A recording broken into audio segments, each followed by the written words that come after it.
इसलिए जो पुण्यात्मा सत्संग में आते हैं वो बहुत ही पुण्यों के धनी हैं। यहाँ हम काल की जेल के अंदर बंद हैं। ये काल का बहुत भयंकर जाल है। इस काल को श्राप लगा हुआ है 1 लाख मानव शरीरधारी प्राणियों के शरीरों को खाने का। जो शरीर का तात्पर्य है कि शरीर, इस हमारे स्थूल शरीर के अंदर एक सूक्ष्म शरीर है और उस सूक्ष्म शरीर के अंदर ये हम जो खाना खाते हैं, जो भी कोई विकार करते हैं, चटपटे मीठे चटपटे खट्टे भोजन करते हैं और भी धूम्रपान करते हैं या कोई और व्यसन करते हैं, इनका कुछ अंश, सूक्ष्म अंश, इनकी महक, जैसे आप किसी लोहे या तांबे की चीज को मुख में देते हो तो उसका एक अलग से टेस्ट आता है, वो सूक्ष्म टेस्ट होता है उसका। ऐसे ही एक सूक्ष्म टेस्ट जो हमारे सूक्ष्म शरीर के अंदर, वो स्वाद उसमें समा जाता है सूक्ष्म शरीर में। ये स्थूल शरीर यहीं रह जाता है और वो सूक्ष्म शरीर ऊपर जाता है, उसको तपतशिला के ऊपर गर्म किया जाता है। उसमें जीव मरता नहीं, लेकिन वो सूक्ष्म शरीर को इतना गर्म कर दिया जाता है कि वहां ये जीव तौबा बोल जाता है, हाहाकार मचाता है, बहुत बुरी तरह तड़फता है, रोता है, चिल्लाता है। और वहां पर जैसे खील बूनते हैं बड़बूजे, ये इस प्रकार वो प्राणी उस तपतशिला के उस तवे पर ऐसे उछल कर गिर पड़ता है। उसको पीड़ा होती है, जब मचलता है फिर गिरता है। उसमें से वो काल बलि 1 लाख मानव शरीरधारी प्राणियों के सूक्ष्म शरीर से वो गंध निकालता है जो उसने सारी उम्र में ये जो भी टेस्ट स्वाद करे, और फिर उन 1 लाख मानव शरीरधारी प्राणियों के शरीर के मैल को प्रतिदिन वो आहार करता है, खाता है। ये उसका आनंद है, ये उसका आहार है, बहुत टेस्ट आता है उसको। अब जैसे मुर्गा खाते हैं, बकरा बनाकर खाते हैं, मुर्गे और बकरे की तो जान चली जाती है और वो खाने वाला उसका आनंद बनाता है, ऐ तेरा भला हो यो। तो ऐसे ही यहाँ का व्यवहार है। ये काल बलि 1 लाख मानव शरीरधारी प्राणियों को प्रतिदिन आहार करता है। और ये काल ब्रह्मा विष्णु महेश जी के पूज्य पिताजी हैं और ब्रह्मा विष्णु महेश जी की माता दुर्गा है, अष्टंगी है, प्रकृति देवी है, इसी के नाम है। इस काल बलि ने अपने तीनों पुत्रों को यहाँ 3 लोक की बागडोर संभाल रखी है। रजगुण ब्रह्मा जी को बनाया है, सतगुण विष्णु जी को, तमगुण शिव जी को।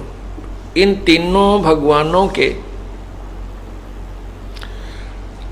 अपने अपने कार्य हैं। ब्रह्मा रजोगुण हमारे मानव प्राणियों, हर प्राणी के अंदर, मनुष्य है चाहे अन्य प्राणी है, उनके अंदर एक ऐसी प्रेरणा उत्पन्न हो जाती है रजोगुण से कि वो संतान उत्पत्ति करने की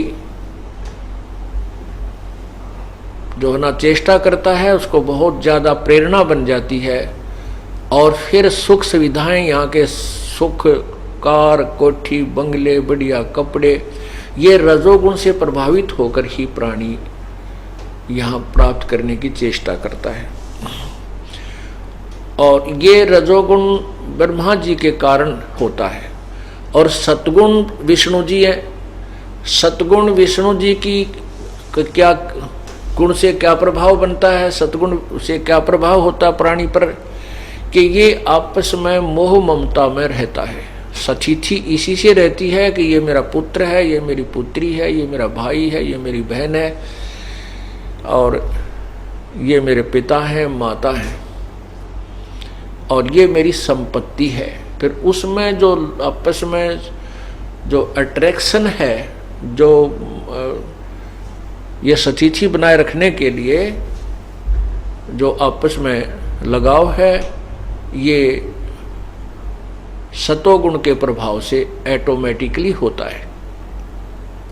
ये जीव के बस की बात नहीं है। जैसे जिस व्यक्ति ने शराब पी रखी है तो उसके बस की बात नहीं कि वो ठीक बोल रहा है या ठीक कदम रखा है, वो अपने आप टेढ़ा मेढ़ा बोल चला कर है और उसकी जुबान भी अपने आप ही ऐसी ही लड़खड़ा कर बोलती होती है। वो विवश है क्योंकि उसको नशा हो चुका है। जैसे किसी को इंजेक्शन लगा दिया जाए या किसी को नशे की गोली दे दी जाए, गोली खाए वो टेबलेट, तो उससे भी उसको ऐसा ही हो जाता है। ठीक इसी प्रकार शिव जी जो है ये तमोगुण युक्त है और तमोगुण के प्रभाव से ये प्राणी आपस में लड़ मरता है, झगड़े करता है, गुस्सा हो जाता है।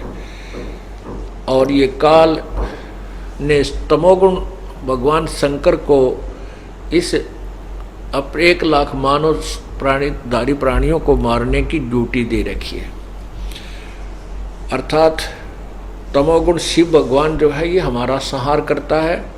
रजगुण ब्रह्मा से हमारी सृष्टि होती है, जीव उत्पत्ति होती है, और विष्णु सतगुण से सतिथि होती है, यानी मोह ममता से हम एक दूसरे के साथ यहाँ जकड़े रहते हैं, अंतिम मर ही जाते हैं, लेकिन ममता अपने परिवार या संपत्ति से समाप्त नहीं होती। ये जीव के बस की बात नहीं है। ये तो परमात्मा कबीर जी की एंटीबायोटिक गोलियां यानी नाम जाप सिमरन सेवा ज्ञान ग्रहण किया जाएगा तो ये हमारे हृदय से ये ममता भी हटेगी, रजोगुण भी कम हो जाएगा, तमोगुण में भी हमारे अंतर होता चला जाएगा। थोड़ा समय लगता है, बहुत दीर्घ रोग है ये हमारे, इसको बहुत लंबा ट्रीटमेंट है, अंतिम श्वास तक उपचार इसका चलेगा। अंतिम श्वास तक हमने सावधान रहना होगा।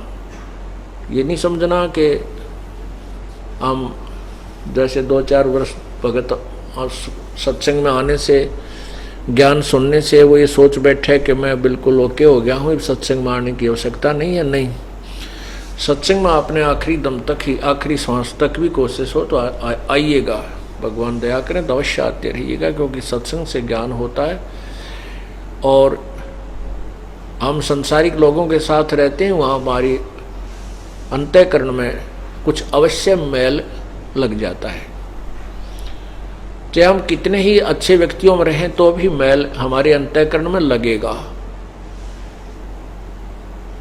जैसे कितना ही अच्छा बढ़िया कोठी बना रखी हो, चिप्स का उसके अंदर फर्श डाल रखा हो, दरवाजे खिड़की बंद कर दिए जाएं और अंदर मेज 1 हफ्ते के बाद आकर खोलोगे तो मेज पर फिर भी बहुत जो है मैल जमा मिलता है। इसी प्रकार सत्संग में न आने से आपके अंतःकरण के अंदर मैल अवश्य लग जाता है। तो उसको साफ करने के लिए, पोछा मारने के लिए हमें सत्संग के वचनों की आवश्यकता पड़ती है। ये अवश्य लगाना चाहिए, अवश्य आना चाहिए। जैसे कपड़ा प्रतिदिन पहनने से मैला होता है तो फिर उसको डेली साबुन लगावे, साबुन पानी से धोए तो स्वच्छ हो जाता है। ठीक इसी प्रकार हमारे अंतःकरण में प्रतिदिन अवश्य कुछ ना कुछ मैल जमता है। तो हम प्रतिदिन धोते रहेंगे तो वो कपड़ा उज्जवल रहेगा, अर्थात हमारे अंतःकरण में चाह परमात्मा की बनी रहेगी।